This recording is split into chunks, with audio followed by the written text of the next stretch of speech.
Assalamualaikum warahmatullahi wabarakatuh. Hello everyone, my name is Fadhilatus Sa'adah, and now I want to make a consecutive interpreting about grit, the power of patience and perseverance, and jalali backward.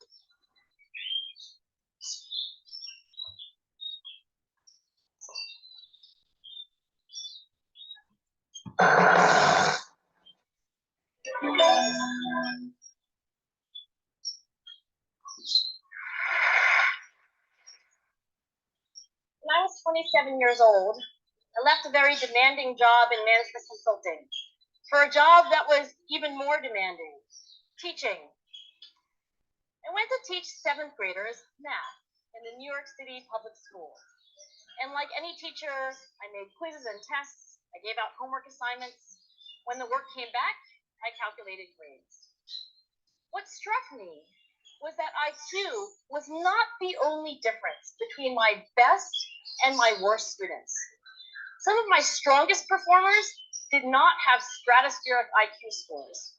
Some of my smartest kids weren't doing so well. And that got me thinking, kinds of things you need to learn in 7th grade math, sure, they're hard. Ratios, decimals, the area of a parallelogram. But these concepts are not impossible.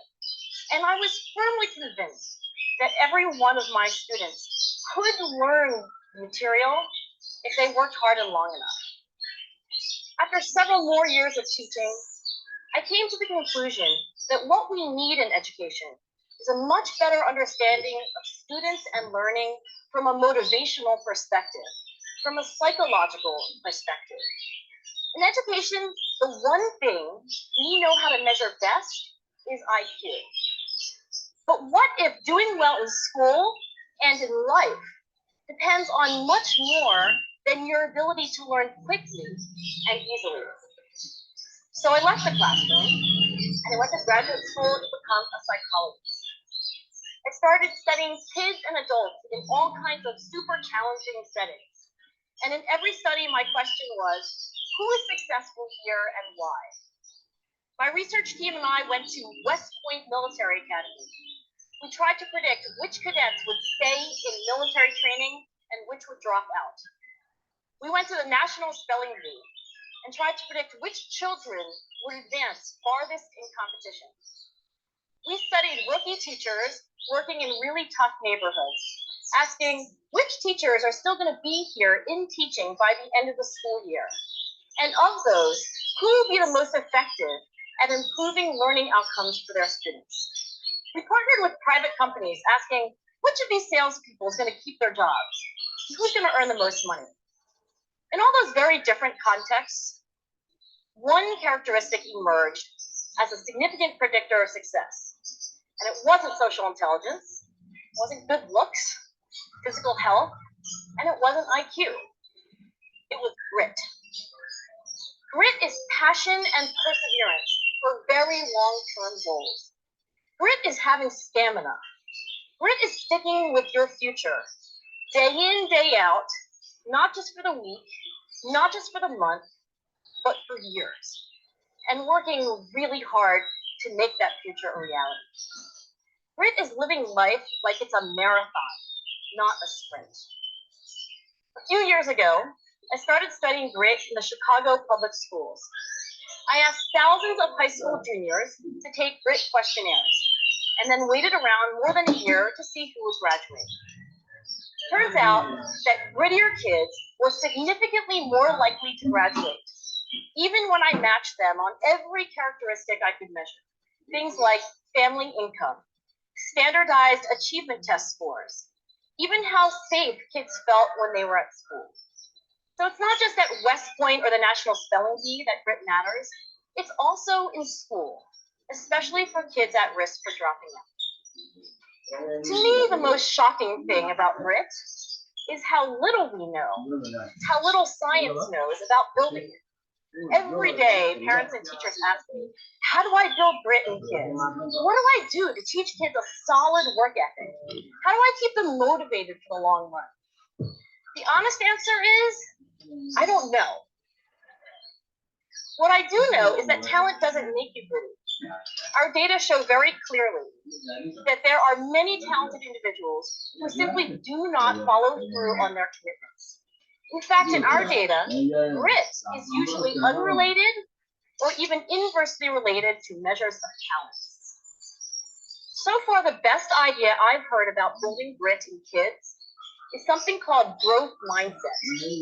This is an idea developed at Stanford University by Carol Dweck, and it is the belief that the ability to learn is not fixed, that it can change with your effort.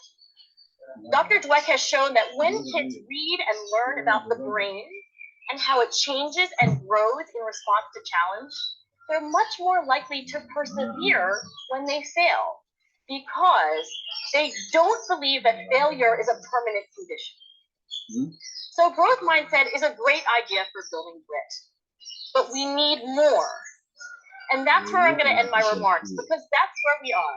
That's the work that stands before us. We need to take our best ideas, our strongest intuitions, and we need to test them. We need to measure whether we've been successful, and we have to be willing to fail, to be wrong, to start over again with lessons learned. In other words, we need to be gritty about getting our kids grittier. Thank you.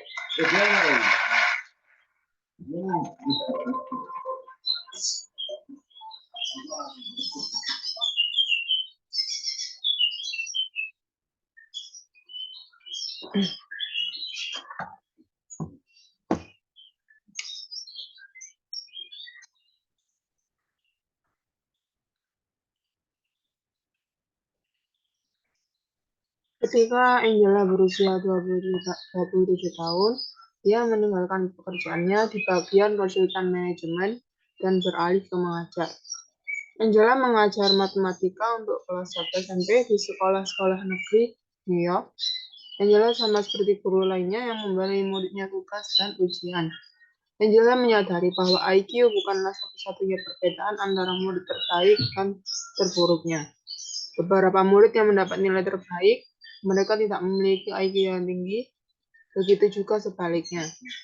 Angela jadi mengetahui beberapa hal yang harus dipelajari di matematika untuk kelas 1 SMP, seperti perbandingan, desimal, dan luas jajaran jenjang. Beberapa materi itu mungkin agak susah dipelajari, tapi Angela yakin pada muridnya bahwa mereka bisa mempelajari itu jika mereka rajin belajar.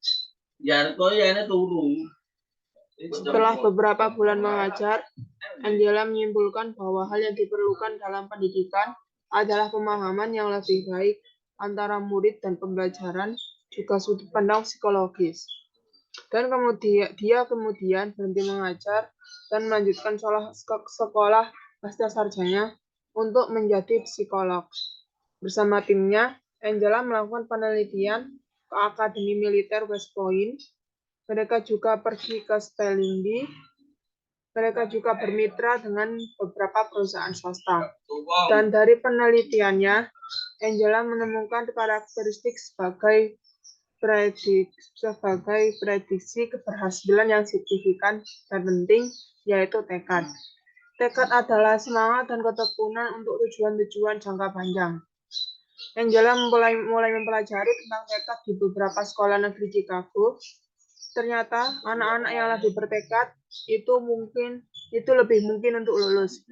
Hal yang paling mengejutkan yang diketahui Angela tentang tekad adalah betapa sedikitnya pengetahuan yang dia ketahui. Banyak orang tua yang bertanya pada Angela tentang tekad itu, dan dia menjawab tidak tahu. Hal yang Angela ketahui adalah bakat tidak membuat seseorang memiliki tekad. Ide terbaik tentang membangun tentang tekad pada anak-anak yang pernah Angela dengar adalah pola pikir berkembang yang dikembangkan di Universitas Stanford oleh Carol Dweck. Itu adalah kepercayaan bahwa kemampuan untuk belajar seseorang dapat berubah dengan usahanya sendiri. Pola pikir yang berkembang adalah ide yang bagus untuk membangun tekad. Sekian video interpreting dari saya. Terima kasih. Wassalamualaikum warahmatullahi wabarakatuh.